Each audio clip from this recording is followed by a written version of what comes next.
अकबर द्वारा चलाई गई मुद्रा प्रणाली। अकबर ने राम सीता नाम के सिक्के चलाए। उसने रुपये और दाम सिक्के भी चलाई। 1 रुपये इक्वल टू 40 दाम के बराबर होता था।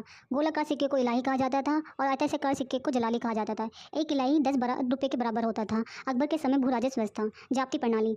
भूमि के माप के आधार पर जो टैक्स वसूला जाता था उसे जाप्ती प्रणाली कहते थे। कनकूट प्रणाली। उपज को ध्यान में रखकर जो टैक्स वसूला जाता था उसे कनकूट प्रणाली कहते थे। आईने दहशाला। 10 वर्षों को के औसत उपज को ध्यान में रखकर जो टैक्स वसूला जाता था उसे आईने दहशाला कहते थे। अकबर ने भूमि को उपज के आधार पर 4 श्रेणी में बांटा था। पोजल भूमि। ऐसी भूमि जिस पर प्रतिवर्ष खेती की जाती है उसे पोजल भूमि कहते हैं। प्रतिभूमि। ऐसी भूमि जिस पर 1 वर्ष के अंतराल पर खेती की जाती है उसे प्रतिभूमि कहते हैं। चाचर भूमि। ऐसी भूमि जिस पर 4 वर्ष के अंतराल पर खेती की जाती है उसे चाचर भूमि कहते हैं। और ऐसी भूमि बंजर भूमि। ऐसी भूमि जिस पर खेती नहीं की जा सकती उसे बंजर भूमि कहते हैं। अकबर ने लगान वसूली के आधार पर भूमि को 4 भागों में बांटा। खालसा भूमि ये सरकार की भूमि होती थी। जागी भूमि ये मनसबदार को दी गई भूमि होती थी। तैबाकी भूमि ये सरकार के अधीन रहती थी और इसके द्वारा जागीरदार की घाटे की पूर्ति की जाती थी।